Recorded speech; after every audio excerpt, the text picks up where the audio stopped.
Hello, everyone. Thank you for coming. My name is Ashraf, and we are here for a panel discussion related to how these fine young ladies here join the Drupal community. And the title of the talk is How 3 Unique Journeys Led to Meaningful Careers in Web Development. Now, with that said, please speak freely. If you feel the career is not meaningful, you can say that. So I'm going to ask various questions. Many of the questions are on the slide, but based on how the conversation is going, this is not rehearsed. I reserve the right to diverge from the questions, and we'll see where it goes in that regard. Okay, so first of all, we're going to introduce, and first of all, we're going to give her backpack. Second of all, we're going to introduce the panelists. Okay, so starting the furthest, Amani, would you like to introduce yourself? Yes. Hi, everyone. My name's Amani Mansour. I'm currently a technical architect at Debug Academy. I've been working in Drupal for the past 10 years now, doing both back-end and front-end development. So, initially my background was not technical at all. I studied conflict analysis and resolution. I really enjoyed my degree, and I actually got interested in using technology for peace building. Then I was working at a nonprofit whose mission was that. And so that's why I ended up wanting to learn how to code, and that's kind of how I got into Drupal web development. And so my first job was helping build websites for nonprofit organizations. And now I'm back at Debug Academy, where I actually learned how to become a Drupal developer. You just answered like 10 of the questions, but thank you. I'm just kidding. And jump to Linda. We can see here Linda's Acquia certified developer. But yes, Linda, would you like to say hello? Hi, everyone. I've been a Drupal developer for 4 years now at Debug Academy.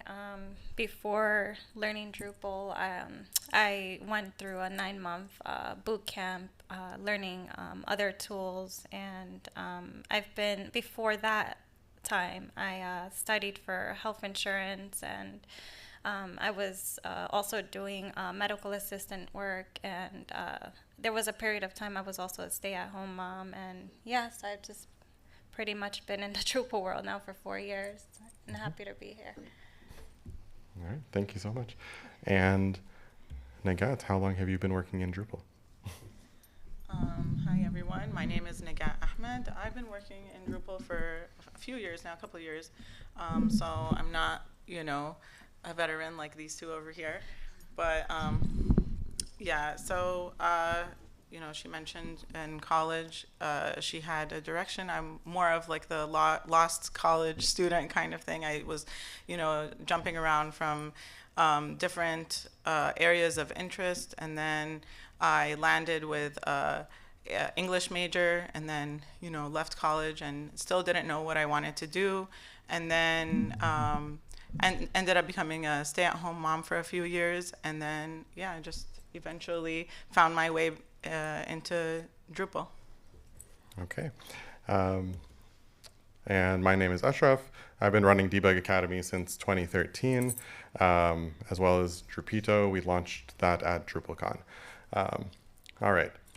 So, like I said, some of the questions have been answered, but we'll jump into them. And I'm going to direct questions at individuals, but, there's flexibility here. So, the first question was, what were you doing before beginning your journey into web development? So not just before Drupal, because I know, some of you tried other technologies before Drupal, but even before that, before considering tech, what was your focus, and what made you feel that you wanted to change your focus? So, Linda, before tech, before the 9-month boot camp, you mentioned it briefly, but what was your focus, and what made you want to change the focus? What I was doing before. What were you doing before tech, and what made you want to get into tech? Yeah, before that, I was kind of like in and out of jobs. I mostly did a lot of customer service jobs, and I felt like that wasn't my passion.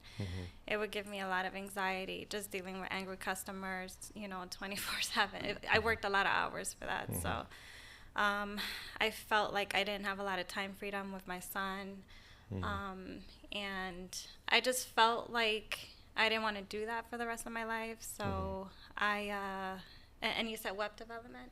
How? Before web development. Yeah. So And yeah, what was the second part of that? that's What pretty made much you it. change? Oh, Yeah, what what made you yeah, what change? made you? Why didn't you want to stay there? But I Oh, think yeah, you pretty much addressed it. Yeah.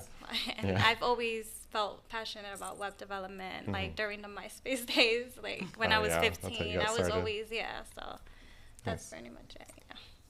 And Amani, you mentioned conflict resolution. So did you work in conflict resolution, or what made you essentially switch gears from that? Do Yeah. you feel you switched gears from that? So I was getting my master's degree in conflict resolution. At the same time, I was working at a nonprofit called Peace Tech Lab, which focused on technology and media and peace building. And up until that point, my goal was trying to figure out how do we build empathy between people to help resolve conflict. So at first, it wasn't technology focused. I was more focused on literature and storytelling, because literature is known to like build empathy. So if you read a lot of books, even like fiction books, you tend to be a more empathetic person. But while I was working at Peace Tech Lab, I thought I would be more interested in the media aspect, but I ended up being more interested in the technology aspect because I was writing stories about people who were using technology to help empower people in conflict zones. And I thought that was really interesting. And like, even in high school, I enjoyed English, but I also was like good at math and like being a little more analytical. And I just felt that with coding, you have skills that can like translate into something meaningful. Like I can see the impact of the action there. And so I decided to, focus on that because I felt like it was more of a tangible impact. Whereas if I stayed in the nonprofit world, it would be a lot of paperwork and not feeling like I'm making a difference. Okay, and staying with you for now, why Drupal? What attracted you to Drupal at first? Yeah, so at Peace Tech Lab, they were building a tool. So basically, there are countries in post-conflict zones. So they're healing from past conflict, but little things can create tensions and cause tensions to flare up. And so they were tracking the social media in those countries and doing sentiment analysis. And so when they would get data points like, oh, there are tensions flaring up like in this town or this village, they wanted to be able to notify peace builders in that area of this so that they could proactively address it before it became a bigger issue. And they were building that tool using Drupal. And then when I heard, like, I've known you, before knowing about Drupal, and when I heard that you were teaching a course on Drupal web development, it just kind of felt like that was a sign that this, like, my new passion, they're building something using Drupal, you're teaching Drupal, and I just found out about it at the same time. It felt like a sign that I should take the class. Interesting. And I always thought I told her about Drupal first. Linda, before Drupal, you mentioned a 9-month boot camp. Can you tell me why you chose that? What was the technology, and what your experience with that 9-month boot camp was like? So why did you choose why did you choose that boot camp, and what was your experience like? Yeah, for the 9-month boot camp, it was called Lambda at that time. I think it's called Bloom Tech now. Bloom They Tech now, rebranded. Yeah. Yeah. I seen an ad about them on Instagram. I just kept seeing it pop over and over, and I thought it was like a sign. It just kept. I got drawn to it. I'm like, you know what? Let me give that a chance. And That I was able to learn like HTML, CSS. Not trying to make this too technical, but No, that's fine. that's Yeah. and React, and it was a very long 9 month. It was 9 months, and after that, I heard about Drupal through Ashraf. That was the first time I ever heard it. I Yeah. never knew about Drupal until you said that. So Yeah, and it was through. So I didn't know Linda yet. It was through It was Twitter, through- right? yeah, There's through Twitter. a mutual friend. So somebody on Twitter who I had not met had messaged me and said, "I know someone who's really good at teaching. She keeps, she's helping me learn React, but she's struggling to get a job," and that's how he put us in touch. yeah, pretty much. Yeah, and you went from React, which I think you enjoyed, was my understanding. Yeah, I really did Yeah. enjoy React and JavaScript. When you first told me about Drupal, I started looking into it, and I realized how much that learning that would require. So I kind of got a little bit afraid of it, and since I already did the 9 month boot camp, I was a little hesitant. But as I dived deeper into it, I realized that I could use some of the tools that I learned in a 9 month boot camp, with Drupal. So Yeah. I decided to take the chance to learn Drupal because of that too. Yeah. And Nagat, you said that you've got, you said you're not as senior as they are. They mentioned higher number of years, but what was your first exposure to Drupal? Nagat is my wife, so we'll just throw that out there. She knows that I worked with Drupal. But I in was terms married to the first exposure to Drupal. no, but in terms of you actually using Drupal and you considering working with it, what was the context, and what made you feel like you actually wanted to participate in that? So we can get a little bit personal here, Sure. if that's okay.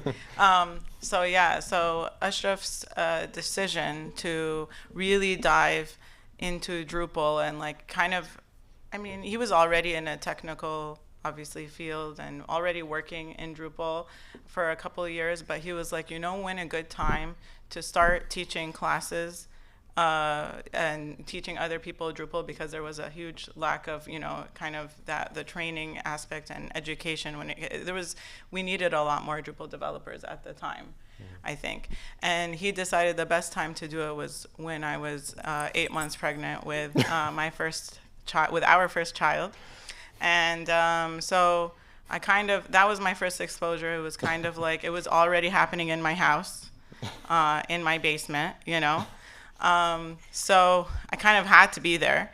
So I took most of that course, but again, I was expecting, so kind of my brain wasn't fully into it, my heart wasn't into it, and then it kind of went from there. I took the course, and then basically I focused more on motherhood. I had my first child, and then I had my second child, and after that, I was fully, in motherhood. And then after that, once they went to school, I was like, I think now is a good time to start exploring, the professional side of my life.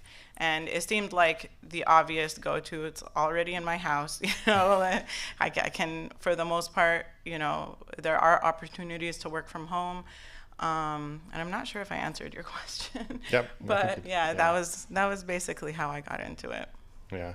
And I just attended a BOF, or Birds of a Feather, about, how do we get more people into Drupal? And I think one of the themes there was, how do people first discover Drupal and decide to learn it?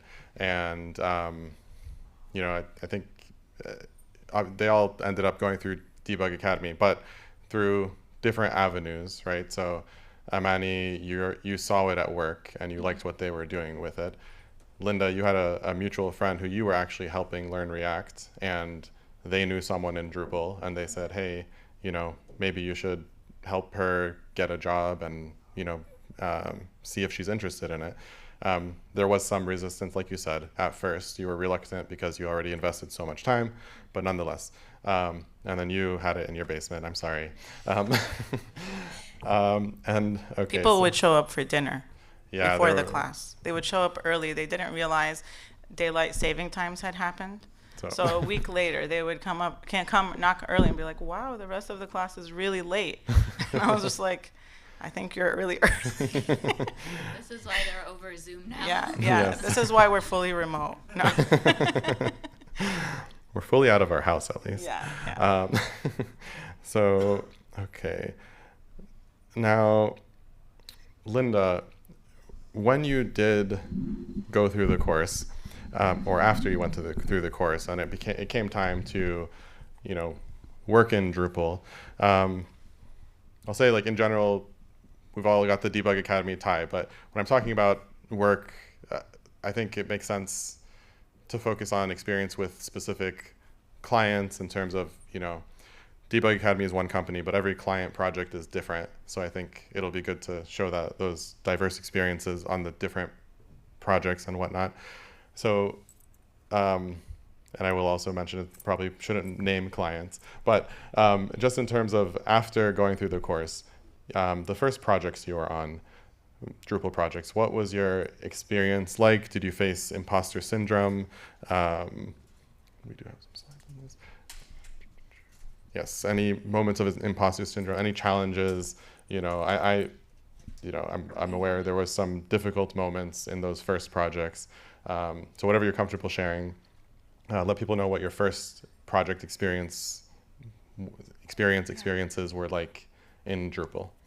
Yes, for the first Drupal project that I was on, it was for the Cheesecake Factory. Go on. It's okay.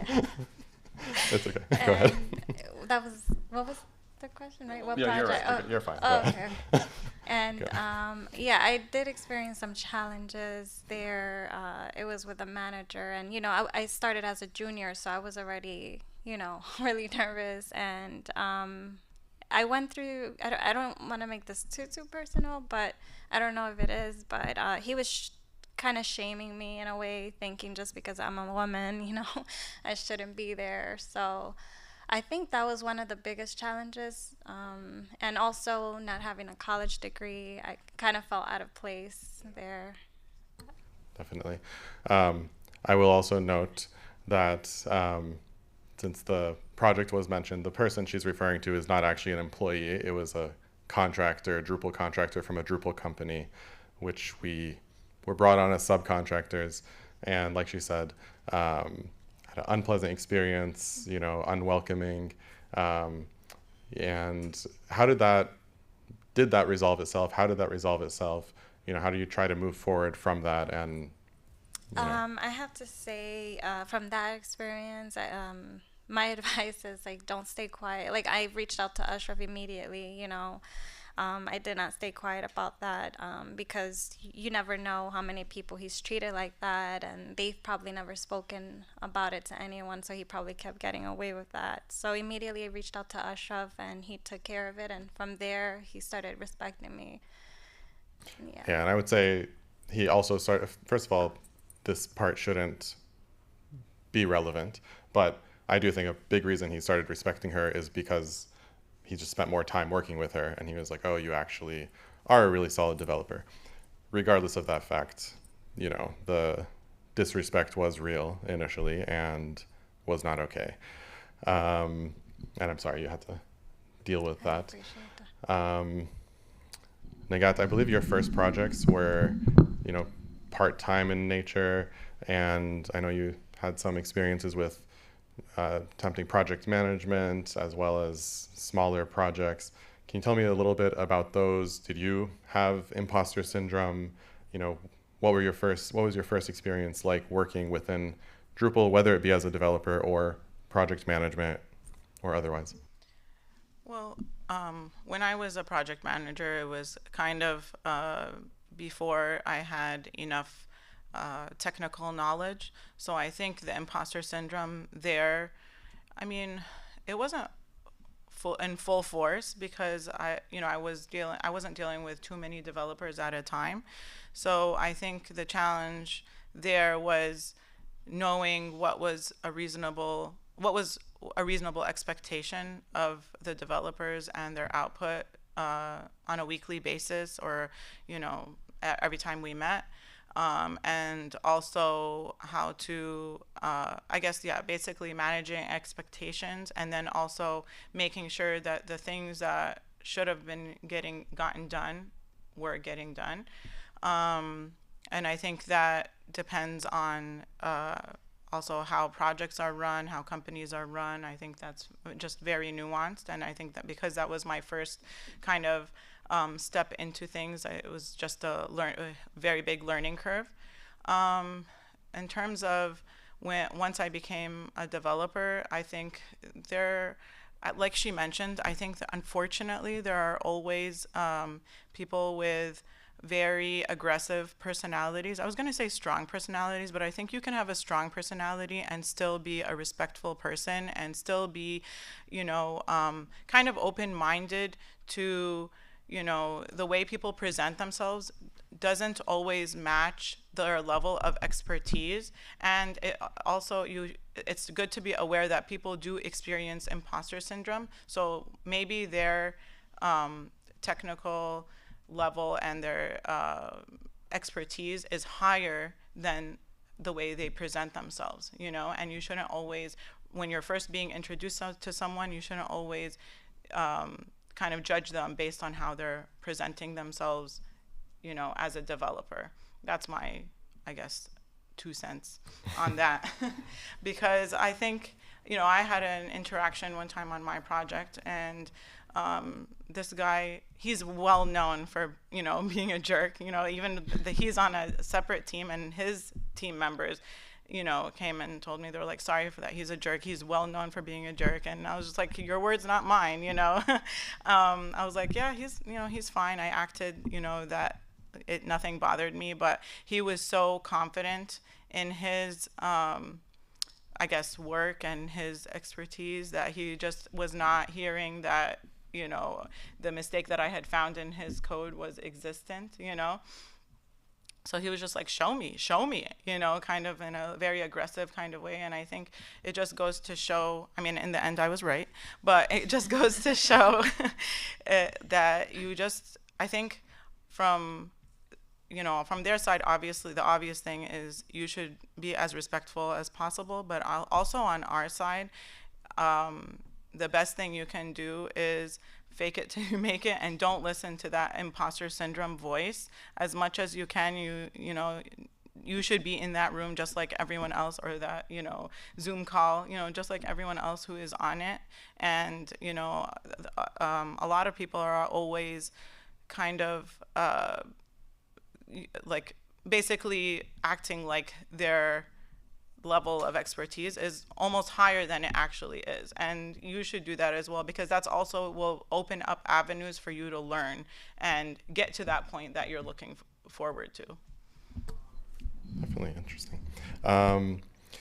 And let's see, Amani,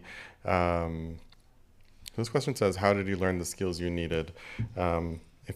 If you could address that both from, there's obviously the Drupal course, but both from the Drupal course and the first job you got. So how did you ramp up your skills in Drupal from beginning to where you felt pretty comfortable working in that first job? Yeah, so I took Debug Academy's 3-month course, which was a really great foundation. Afterwards, you had a project that the whole class could work on, and it was for a real client, so there was work to be done after the class.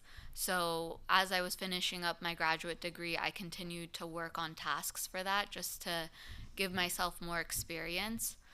And then at my first job, which was with Beacon Fire Red, a digital agency that focused on empowering nonprofits with the digital technology they need. They've since been acquired, but I interviewed with them. I got a job offer, I was super excited about it, but I also had like severe imposter syndrome. Like in some ways I felt bad. I was like, what if I disappoint them? But I had a really good experience on my first job. They were incredibly nice. The tech leads were very intelligent, but they never made me feel bad when I asked questions and things like that.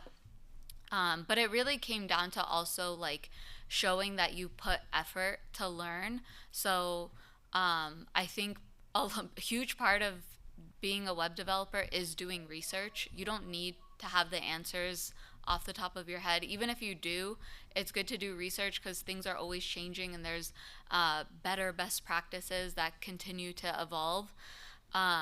So I would do the research, and for the most part, I would get the tasks done. If I had a question, they could see like I've gotten 80% of the way there. So seeing that, it was nice that they saw potential in me, and that they mentored me. I was super appreciative of that, but I also did my part to show like I'm working hard to be a good developer on their projects. Great, thank you. Yeah, and you can see the diversity of experience. So there are companies where you'll have a supportive team around you where, you know, the team members you work with are the team members who are your employees, right? And then there are projects you go on where you are a member of a contract where you may have contractors from other companies as well. So I think it's interesting, you know, good to be aware of that. Possibly if you have choices when you're interviewing at companies, ask them what their culture is and if they have control of their culture. Because I say this as Debug Academy CEO, we have control of our culture when it comes to our classes. When it comes to our contracts, we don't have as much control, because we do contracting to give people experience, but ultimately we don't actively pursue large contracts ourselves. So we get partnered with people and we do what's within our power. And, you know, as someone who sees them go on contracts, I don't have a ton of insight into who the colleagues are all the time. And from my perspective as the person who's putting them on the contract, what I can do is I can react when they tell me these things. So like Linda said, speak up. And if you're in a position where you're putting people on contracts, I think you have a moral obligation to respect what they say, what you hear, and act on it. And I don't think, you know, they're paying the bills. I don't think that's a sufficient answer. So, you know, there's always a balance. Like I recognize that, but in my opinion, you need to run your company in a way where you have the power to push back one way or another. So, you know, we were fortunate in that project. So she mentioned the Cheesecake Factory. We were fortunate that when I raised the concern to other people in that organization, they respected it and said, "Oh, I'm so sorry." And they are the ones who actually came down on the person and you know, made them settle down and, you know, back off, basically. And if they hadn't, I would have been forced to take her off. And, you know, I would have been happy to for her sake, of course. So, you know, hopefully, if anyone listening to this is getting their first job, hopefully you can get into an environment where they either have control of the culture, over the culture, and create a good one, or at a minimum, they respect what you say and look out for you. Okay, so next one is related to, so Linda, I'll send this to you, and if anybody doesn't want to answer a question that I ask, or if they don't feel like they have an answer, feel free to pass it around. But Linda, what are you most proud of since joining the Drupal community, and or how has it impacted your life? I would say I'm most proud of just being more present in my son's life. And one thing that really changed my life was also getting my husband into Drupal, which he's here in the room. I didn't know he was here, but he's also a Drupal developer. And yeah, he was a truck driver for many years, so he hardly could see our son. You know, I was able to see my son more than him, but I don't know. Yeah, so I have to say it did change. That you had asked of it, how it changed and impacted my life. Yeah, how did it change your life? Yes. Yeah, honestly, he wouldn't be here right now. He would probably be driving trucks still. So it changed my life a lot. It gave us financial stability. We've been able to travel a lot. We've been able to help people. And we also got his best friend into it. He was also a truck driver. And his best friend reached out and actually, thanked me a lot and was very appreciative about his life changing, because he was in a truck accident where his friend lost his life. So he almost lost his life too. So he always thanks me, and he's proud of, he's just proud that I was able to spread the word to him about Drupal. So I feel like Drupal just changed my life, and it helped me help others. So. Yeah. Thank you. And I think you bring tremendous value to all of us. And, it's honor and pleasure to get to know you. And I'm sorry about your friend going through that, and your friend as well. We can see Drupal, we sometimes look at it in terms of what we've done and how it impacts us. And we don't put ourselves in the shoes of people who may benefit even more from what a career in Drupal can bring. So I think the Drupal community is unique from what I've seen. It's very welcoming, and lots of opportunity when you are able to secure a job and whatnot. So people sometimes ask me, why do I still teach Drupal, right? I explored, I learned Laravel, React in terms of wanting to teach them. But why do I still teach Drupal? It's because I've seen outsized impact teaching Drupal.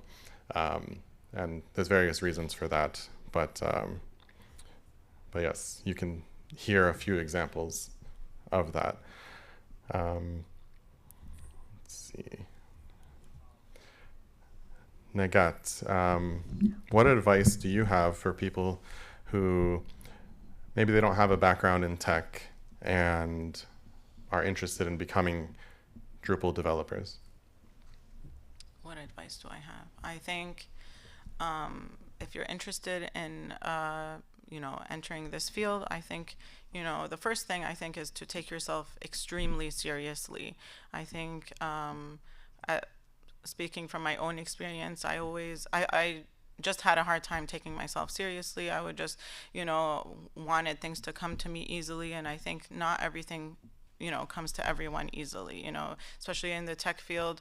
It takes a lot of time and, perseverance to get into it and to get to a point where you're like ready to, get a job, basically, especially if you come from a completely non-technical background. Even learning the basics to, what seems to be the basics to, people in this community can be very difficult for people who don't have a technical background. So I think the first step is to take yourself very seriously and to just commit to this.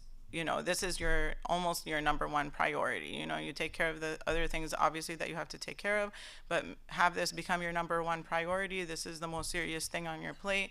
I definitely think start off with the basics, like HTML and CSS, and it's so good because there's so many free online things that you can start off with, and then choose something that you trust, something like a training company that will give you the experience, because experience is the next number one thing that is required to get a job.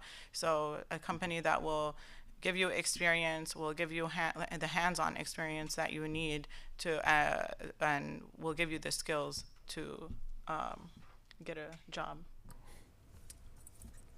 Definitely. And Amani, you mentioned you had a good experience at your first job, Beacon Fire Red, which was acquired, like you said. From that experience and, from any other ideas you have, how can teams better support new developers and, interns or otherwise? I would say have a mentorship program.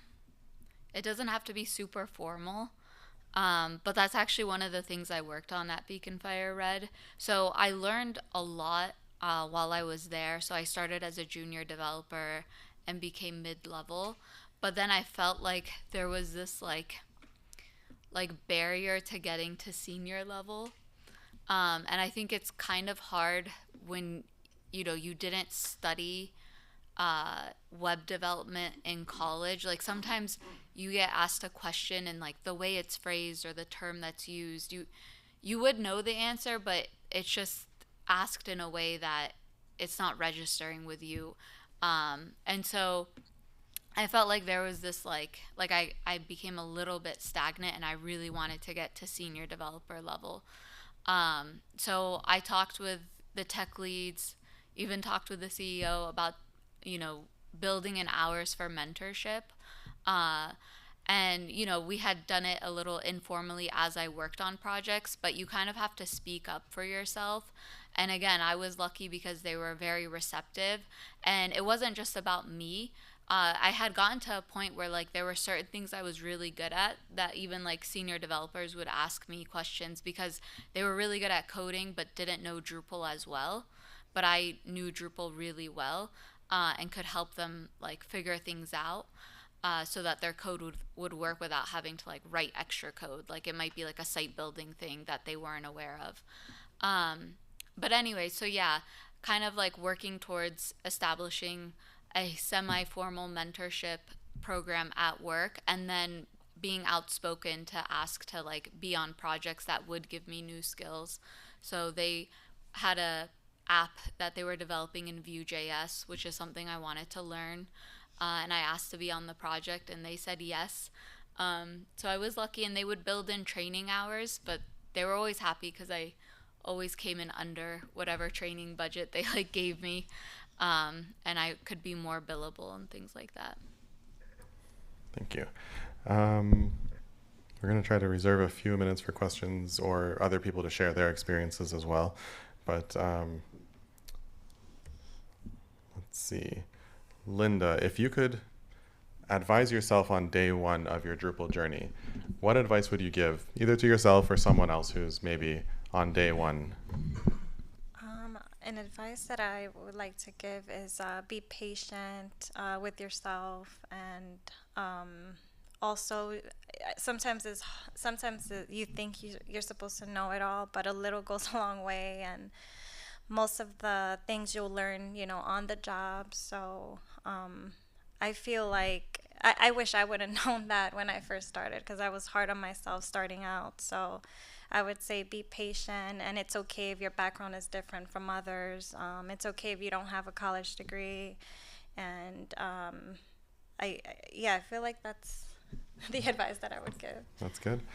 And if anybody wants to answer this question, what does Drupal mean to you? And if you don't have an answer, that's okay. Okay. Okay. A literal meaning, it means that it's a powerful content management system, but a more meaningful meaning would just, I think it's a gateway to opportunity, not just in your career, but also in your passion. One thing I did last year, where I studied conflict resolution at George Mason University, every semester they do a peace week. And they bring together people in the peace building world. You give presentations, and they have a theme. So last semester in the fall, the theme was peace tech. So that's sort of like where I want my career to go, to be at the intersection of technology and peace building. And I've had an idea for like an everyday activism app to help people become, more productive allies for the causes that they care about. And so I put a presentation together. I reached out to old professors, and I was able to present on that and talk with the Center for Peace Tech, which is very new at George Mason. But again, that's like opportunity, something that I've been wanting and I could actually reach for because, I have the technology skills. Drupal is a great platform to work with. There's so much you can do with it. And that's the path I'm on. Like, that's something I'm working on in my personal life. But, you know, back when I was starting out as a junior developer, all the senior people always had their like little passion projects. And I was like, I don't know if I'll ever get there to like do something on my own, if I'll ever have enough knowledge to do that. But like, I actually feel like I've gotten there, which I'm really excited about. Nice. Thank you. Okay. Thank you all. And at this point, if anyone has any questions, we'll start with questions. If there's any questions, let me know. You can raise your hands. And if not, if you have any experiences you'd like to share about maybe your first Drupal job, feel free to, or you are bringing on interns or junior developers and you're maybe struggling to know how to manage them or struggling to, bring them on in the first place, feel free to let us know. We have our own experiences, but also we've all got a lot of experience with working with people who are beginners. One thing that actually they all have in common is they all worked as teaching assistants after going through the course.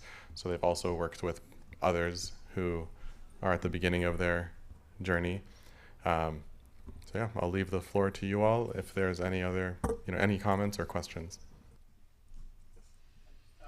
Thank you so much for sharing your stories and experiences. I think the ongoing theme, kind of like being at DrupalCon for a first timer, is there's a huge emphasis on culture, on mentorship, on a lot of things you spoke about.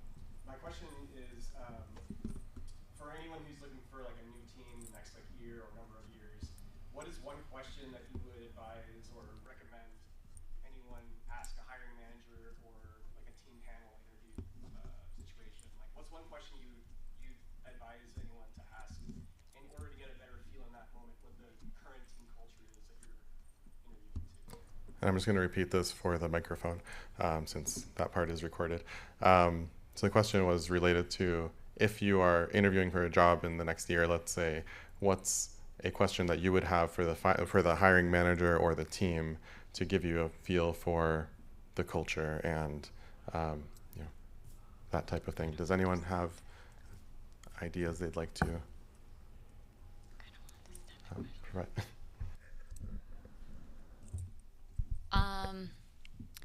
Trying to think. So one thing that I've noticed some companies do, I think especially ones that want to show off their company culture, is one of the interviews you do, they actually give you the opportunity to interview people that work at the company. That's one of the things Beacon Fire Red did. So I wonder if you could ask, like, oh, in the interview process, am I able to talk with people that currently work at the company? If you're worried that they may be put off by that, you can just maybe ask questions like, oh, how does your team like resolve conflict? Like, what's your approach to that? If someone needs help with a technical task, like, who do they go to, or like, how do you guys handle those situations? Just to get a feel for what their answers are, if like they give you a sense of them being like very accessible. Do you guys have any? Yeah, I think this is similar to what she was saying, but I think unless they bring it up first, I think it's a worthwhile question to ask about their onboarding process and who is involved in that onboarding process, in terms of kind of like what she was saying, in terms of who's gonna mentor you through the first steps, because I think that was actually a challenge that I had when I first started my the job that I have. It was it took a long time, and then once we started, it was just like, okay, here you go, these are the things that you need to do. And I think it's after I started and other people started joining in, I remember I would tell them every single detail where maybe it seemed like it was over the top, but they actually appreciated it, and it's something that I would have appreciated for myself. So yeah, I think asking about the onboarding process and who is the go-to person to ask, I think that's an important question. Who is the go-to person to ask any questions I might have, kind of thing. Yeah, and personally I would consider adding from my perspective, do you tend to win projects yourself, or do you tend to be subcontractors that are partnering with other companies? Because that will tell you, are they in control of how the project is run, or will the culture vary significantly from project to project? I think that's worth asking, because you can have two development shops right next to each other that both have experts, and one of them wins projects and one of them partners, and we're a partnering company, but the partnering company will have less say over how the contract is run. If they are the partnering type of company, then you might want to get into, okay, how do you deal with the company you're under running a contract in a way you don't agree with, that type of thing. So how much control do they have over the culture, and what do they react? How do they react if they don't agree with it? Any other questions from anyone? Just to chime in on the same subject, we're all at DrupalCon, so if you can ask a potential employer if they're willing to sponsor future learning within the Drupal community, or if they're willing to reward contribution back to the community, that can be a good sign of culture, because you already like this community because you're here. That's a great one. I'm going to repeat it for the microphone. Mentioned talking to a company at DrupalCon and asking them, are they willing to essentially sponsor contribution, and are they willing to sponsor training within the community? Because those are both good signs. Any other questions or comments?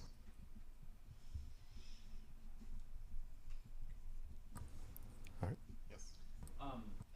As a person who's a first-time DrupalCon attendee, I joined this chat. It's not really a question, it's more of a comment, but I just want to appreciate you all sharing your stories and your backgrounds, because I was hired onto a team that primarily develops the state applications for the state of North Carolina, and they're completely a Drupal team, but I was hired to handle cybersecurity for their team. So I'm actually mostly working Cloudflare, but DrupalCon was the experience they wanted me to come and learn, so I thought this was an appropriate panel discussion to attend as someone who's very, very basic, if not day one, as you would say it. So thank you for sharing your stories and your backgrounds. It's very insightful and inspirational to know that you have those backgrounds and have done that. Because me personally, as I said, being on a team that does it, I don't have to work in Drupal, but I would like to contribute to Drupal and really appreciate the community and everything that I've seen. So again, thank you. Thank you. Thank you. We appreciate it. Thank you. All right, we're just about at time. Last call if there's any questions from anyone. All right, well, thank you all. I know I didn't give you the questions in advance, which some of you might have not appreciated, and so I appreciate your flexibility. And thank you all, and thanks everyone for sticking around.